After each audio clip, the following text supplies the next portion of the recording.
Hi friends, welcome back. How was your week? Let us know. How was your week? Not too bad. I think calm before the storm. I know I've got a tough week ahead. This week is fairly even keel. How about you? It was a good week. Yeah, just kind of the normal grind. So nothing too exciting, but yeah. Well, we were kind of just chatting. Hair doing something right funny. here. I can't tell exactly what's happening. There we go. You just got the front hairs. You're doing something. Fly really away. big. Weird. Anyway, we're just chatting about like defining moments in life pivots, and thought we'd invite you all to join. So go ahead and say hi in the comments, and maybe let us know where you're joining us from, because we love to know who we're having coffee with. Or tea. And if you don't know who we are the Rustic Girls. We are a mother-daughter duo who have a passion for creating beautiful homes, living intentional lives, and pursuing creative dreams, and we want to empower other women to do the same. So I am Katie, the daughter of the mother-daughter duo. And I am Patty, the mother of the mother-daughter duo. Welcome. So, I was thinking about this a lot this week, of just like what is maybe some personal pivots I've made and defining moments in my life. And, there's been a few. I think if you've lived at all, you can look and see. Go back and see those stepping stones. Yeah. And I think that a lot of them have been hard things. Because what we go through grows us, right? Yep, absolutely. What doesn't kill us makes us stronger. You learn and it challenges you and changes you. So that's kind of like, what I've been thinking about is like, how has it improved my life? How has it made me a better person? Instead of, because I think it can be easy when you're going through hard things to look at, well, I've got friend trauma and it's made it really hard to trust other people. It's made it hard to build deep friendships. Or I can say I went through this abuse and it's made it a challenge with intimacy or whatever. I think it's really easy to hone in on the hard things that have changed. And I've been really like, well, how do we, like, where's the positive? Well, and again, I mean, you go back to, that's part of, how our brains work. And the more that we focus on those good things and those things, and what does the Bible tell us to Whichever think things on? are true, what things are honest, whatever things that think on these things. It's not just, it's actually wiring our brain to where we see those things more. The more we think on those things, the more we see those things. And even when the hard and the negative things come, we're able to, the goal is to get to where we automatically just see, okay, God's gonna do something great with this. A long ways from that goal. But the more you dwell on the flip side of that is the more you dwell on the negative, as you were saying, the hard and more your brain. This is awful. This was a horrible thing. Yeah, your brain's just gonna, and it's gonna be easier and easier. And in that, it's just cool. I just love this brain stuff. I've never been into that stuff, but it's pretty rad. It's pretty cool. I did a deep dive on that a few years ago. Yep. So yeah, I was thinking, just as we start, a question for you guys as we share, and a question for you is, what's one moment or personal pivot that you feel like changed your life in maybe a small way or a big way? So yeah, you want to share yours? Well, I was kind of, I was thinking of, I'm in a season where I'm really reflecting. I'm in the thick of reflecting back, and you forget a lot of things in your life, and but as you start tracing steps back, you realize, yeah, but like if this hadn't have happened, I probably wouldn't have. And so I think, and I don't know that it's the first, but one of my early big pivots was when I was a sophomore in high school. So a little ways back. But I was a very, very painfully shy child. I would pee my pants before I would ask to go to the bathroom, because it was, too embarrassing to ask. To admit that you have bodily functions? Yeah. Embarrassing. And when I was a sophomore, I hurt my back, and so it was the start of a new semester, and I wasn't able to do PE for a while, and so they shifted me. But the problem was we were a couple weeks into the quarter by this point, and so there was only a few options for like an alternate class for me to go into. And the two options were speech or drama. Oh, yeah. That was your cup of tea. Yeah, and I was still very quiet. I had a very tight circle of friends. I didn't speak up in class. It was horrible if I got called on. And so I was like, not being super comfortable in my own skin, I thought, well, speech might be a little easier than drama. And so I opted for that, and it just so happens I got to this class, and there was one other student there that I knew that was at the same grade level as me. And I didn't really know him. He's just somebody who I'd grown up through the years with. Right. But I thought, okay, it's somebody.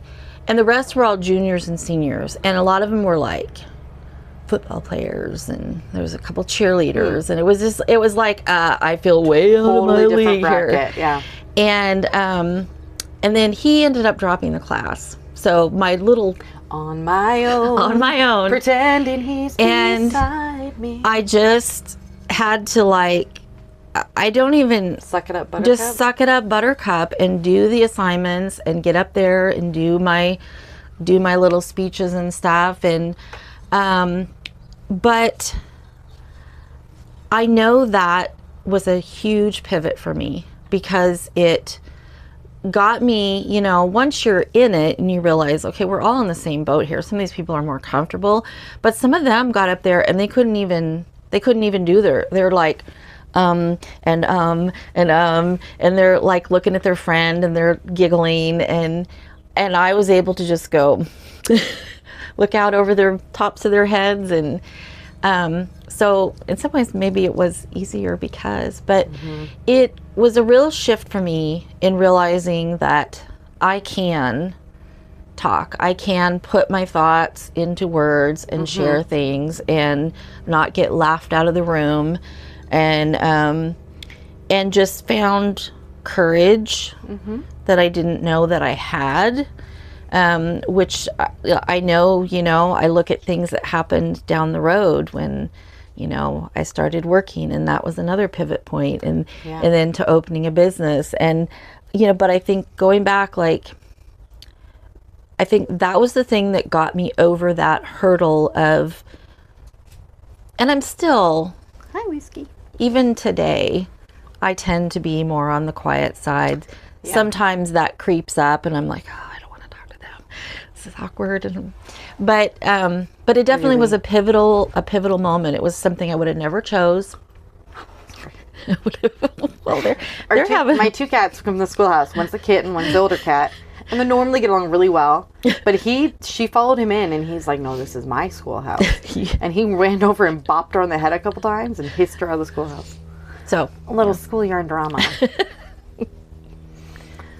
How about you? Yeah. Well, I actually I think that thinking about what you shared, and, when you go through these things that change you and they kind of force you to pivot and go maybe a different direction than what you planned or whatever,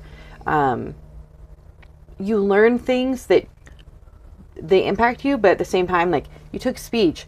You're not now like this eloquent public speaker. Yeah. It didn't change who you were, but it did give you this new confidence. Right. And it has shifted how, like, the rest of your life is gone. You can, function a little bit better. And you think, like, the steamrolling effect of, like, getting over that hump of whatever that new thing is. Maybe it's getting your first job, or maybe it's talking in front of people. Yeah. But, like, once you get over that hump, then the next time's a little bit easier. And then you start to build a function. That's one thing I think I was talking to a friend about, is trying to get our kids to talk in front of people as much as possible now. Yeah. Because when you're young, like, they don't care. Sometimes they're more timid, sometimes they're more eager, But for the most part, they can do it a lot easier than adults. And the more you do it, the more comfortable you are with it. And so building that comfort level as a young child, I think is a really cool skill to have. Because, yeah, I think it's intimidating. That's something, guys, my train of thought tried to pull away, but I got it. I caught the train. Our kids, we take them to restaurants, and we force them from about 6 years old. We try to force them. Obviously, you can't. Like, you can't make anybody do anything they don't want to do. But we challenge them to order for themselves, to speak up, to speak clearly. And sometimes they mumble. Sometimes they're shy and they won't. Sometimes they're having an off day and we just recognize we don't even ask it. But we try to get to that point where it's like, it's just another time where you're going to have to interact with people you don't know. And in the grand scheme of life, it's a real easy one, right? I mean, I couldn't do that when I was a kid. I couldn't order what I wanted. I would be over whispering to my mom. I know teenagers now who can't order for themselves. I know some young adults who still have their little sister order for them. I know some adults that have their mom ask questions for them. Okay, since we're going there, sometimes, those of us with social anxiety understand. I try to like invite her in my world whenever I recognize a train of thought of like, so I'm thinking this, and I think this, and I think this, and this, and this. And like one of them is in the sauna, in the dry sauna. If I come in after people, I need to stay in longer than them. Because if I leave first, they're going to think, oh, she's a wimp. She didn't last as long as me. So like, it's stupid stuff sometimes, but sometimes at yard sales, I still get it in my head and I get really weirded out about like asking them the price for something. And I have my mommy do it. Bonus benefits of having your mommy live with you. Okay. Yeah. Anyway, learning to speak for yourself is an important life skill. For me, I was thinking of one that's, I feel like not talked about enough, which is why I chose this over some of the other ones to share, is I went through, I've struggled with mental health my entire life, but especially after my postpartum was horrific. It was awful. I had the hardest time with my little baby. She was colicky, of course, so that added to it. We were at a point, the only reason my husband and I were still together is because I just refused to take the step to file for divorce because I was like, I said I wouldn't do it. But I was really miserable and my heart was gone. I was out. I was done. And coming through that season of just complete misery and making my husband miserable, and it's almost like this out-of-body experience. I could recognize how he was being irrational. I could see how hard he was trying, and it was like I just couldn't break through the wall. And towards the end of that season, I just kind of made a pivot, made a decision that as hard as it is sometimes to say the words, I was going to say the words. As much as whatever the consequences may be. And sometimes I've even texted him the words because I just can't get myself to say them. But when I'm feeling icky on the inside, I lash out, and so I'll be taking out frustrations that aren't related to him on him. And so ever since then, it's been like I've gotten better and better about being able to say like, I don't feel good, I'm having these thoughts, like, I'm feeling really sad about this issue or anxious about this thing, or sometimes I'm just feeling anxious for giggles. But it's the always saying it that I think was acknowledging what you're feeling. Acknowledge what I'm feeling and communicating it with him, not leaving him to just figure it out, guess and figure it out and try to survive. Yeah. So I think that was a really big kind of pivot in my life where I made a personal decision to just shift. And I'm thankful for that. It's not easy, and it's not, especially when you're dealing with hormones and the postpartum, like, you have to have so much grace. If you're walking with somebody through that season, you have to have so much grace for them because it's so isolating. It's lonely. It's hard. Often you hate yourself as much as you hate anyone else around you. But you also hate everyone around you. So it's just like you have to have grace when you're going through that season, and you have to have grace for someone walking through that season. But for me, at the end of that was when I was able to pivot. And I think it's really going through that forced me to pivot and learn how to communicate better. And that's changed our marriage in many ways. I think that communication too, I mean, that's like learning to do that is key for the people that are walking with you, because you know, yeah, we all should have grace for people around us, whether we know what's going on or not. But when you're, especially if you have a personality, you know, I know we struggled with it over the years, where feeling like, what did I do? And then I start psychoanalyzing myself, like, what did I do to make you mad? And very assuming. And I've learned, like, you know, to just ask, did I do something, or are you just having a day? And, you know, I think for a spouse, you know, that's like, you know, that feeling on edge all the time, like, did I say something wrong? Yeah. But being able to just communicate, it's like, okay, like, you know, I think that, I don't know, I think grace comes so much easier with a little bit of understanding too. Oh, you don't always get it, but I think that is helpful. And it is. And it's a big step for you. Yeah. I mean, it's hard to be brave like that, even when you're with someone. And I think that's one of the reasons why it's impacted our marriage so much, is being with someone for almost 14 years, married, 15 not married. No, it's not like some big number, like, well, we dated for 5 years and then it's not that much anyway. But being with somebody for this much time and being consistently vulnerable, consistently like revealing what my inner heart is, whether it's good or it's bad or it's just downright ugly, like, and him always loving and always coming back and always accepting. And it's not perfect, because he is not a perfect man. He is a great man. He's pretty much the best one. In fact, now that my dad's gone, he's definitely number one. My dad and him are competing for number one. But, yeah, I mean, you know, he's an incredible husband. But just, you know, nobody's perfect. And he didn't always respond perfectly, but he never gave up on me. And the more I did that, the more I feel safer with him, which makes it easier to open up and share when I'm like going through something. You know, I know I'm safe to share what I'm going through, that he's not going to judge me and, you know, resent me for it or be angry with me. I mean, I tell him when, like, I mean, as a married woman, please tell me I'm not alone in having sometimes dirty dreams about other men. And you wake up and you feel really guilty. Yeah. And you're like, I don't think about this person that way. I promise you, like, my heart is like with you, but I feel guilty. Even that, like, I've learned, I just tell him, and we joke about it. I had this dream last night. Yeah, we joke about it because it's like, you know, or dreams about him cheating on me, or, you know, it's just. Well, and I think that openness keeps it from turning into something too, right? Because if there is a seed there, right, you know, then it's like, yeah. I'm curious, have you found that I mean, I know he's pretty level, chill temperament, but like, have you found that it's changed him at all, like in his ability to tell you like how he's feeling, or to communicate his feelings better? Like, have you set the example? And no, well, I would yes and no. So the thing is, he's so even keel. Yeah, we are. He doesn't have feelings.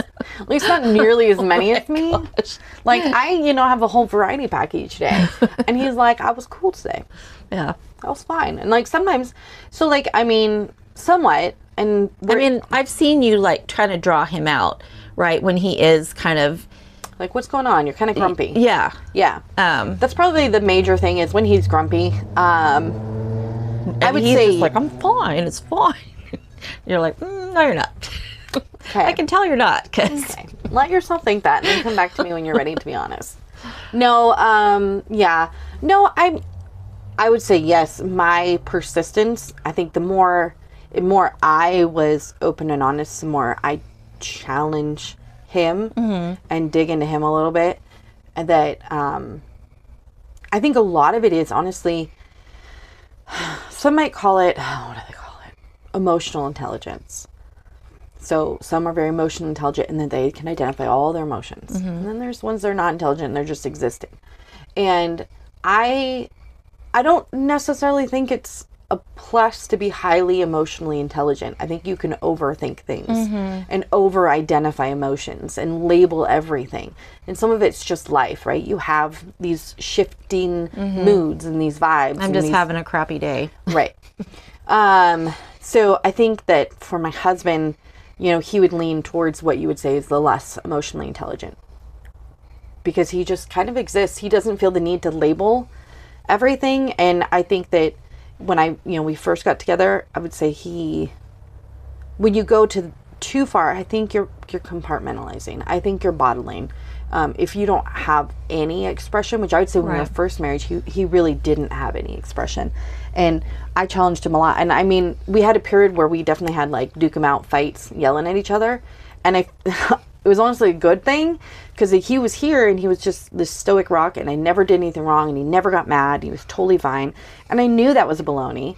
And then the more I escalated, finally it kind of like broke through. And now he like allows himself to express emotions more.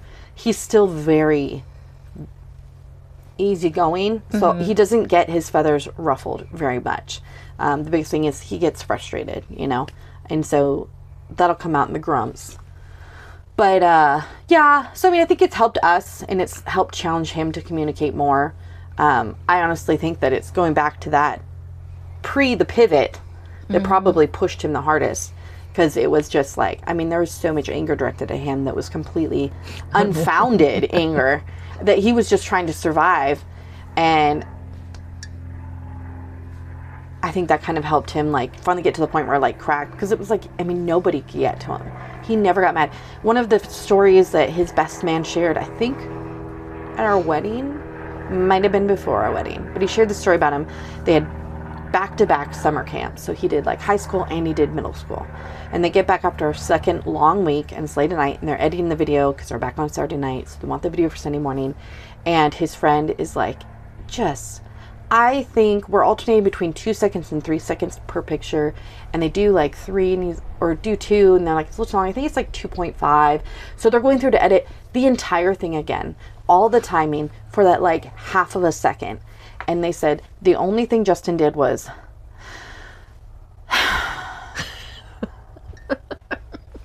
and that's it. And I think it's so funny because Justin's such an easygoing, such a patient guy. But I'm like, but in that moment, he could have expressed, you know what? I'm really tired. And I think that you guys are overthinking this, and I'm kind of starting to feel frustrated. So I'm going to walk away. You know what I mean? So I think it was probably good for him to be challenged, because he does express more now. There's still not a lot to express. Me at the end of the day, I'm like, well, I had this mood and this mood and this mood, and I had this emotion and this emotion. I had this conversation from 2 weeks ago I'm thinking about, plus this conversation today that I'm thinking about. And he's like, at work, it was good. I picked up trash. My coworker said this. I'm like, how'd that make you feel? And he's like, I don't care. You know, like he's just, he's kind of unflappable. Yeah. So, well, now that we deep dived into my husband's psyche, love you, babe. Good thing he doesn't watch this channel. He might have to when I tell him. I'm like, oh, we talked about you kind of a lot today.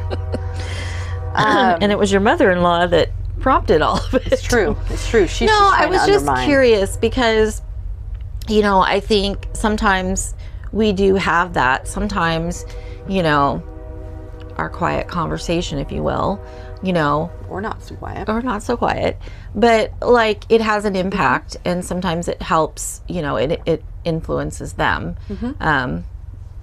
So you know, it just seemed like a valid question to ask. That's a good question. I think on the reverse, we're just gonna flip-flop it. Then I think he's been good for me too, though. Yeah. In the opposite way, though. I think in the opposite way, he's helped me when I'm like, I'm worried about this. What if they're thinking this? What if that's... And he's like, babe, no one's thinking that. Like, you're fine. Like, don't worry about it. It'll be good. And I'm like, I don't know. I don't think it'll be good. And then it's good. And I'm like, oh, maybe he's right. Maybe I'm... Maybe I'm overthinking things. Well, and so, I mean, like, you know, he's definitely kind of mellowed me out. Yeah. Well, and I think, you know, your dad and I have the same thing, right? It's like he was always nudging me, you know, to be more vocal about my thoughts and feelings and standing up for myself and educate, you know, and, you know, I was helping to temper him a little bit, to maybe keep some of your thoughts to yourself. Maybe not every thought should be shared. Yeah. Well, it's fun. I think that's a fun kind of, like, you know, we started with what was a moment or a personal pivot that changed your life. And then we dove into marriage. And then we dove into marriage because this is what we do. But no, I think maybe ending it with can you see from that how it's impacted the people around you? Yeah. That personal Your moment, husband, that pivot. your spouse, your kids. Your kids, your friends. Co-workers, church, like wherever. It would be interesting to hear how, like, that ripple effect of, you know, something that changed us, how, you know, God used it to change others around us. So yeah, thanks so much for joining us and hanging out, friends. We've said it before, we'll say it until we hit 50 subscribers. That once we get there, we're going to go live on Saturday mornings, which will be so fun to just do these live with you guys. But until then, we're going to keep doing this, and we'd appreciate so much if you would like, subscribe, share, comment, all the things to help us get to that goal. And yeah, I hope you have a beautiful week. Bye, friends. Bye, friends.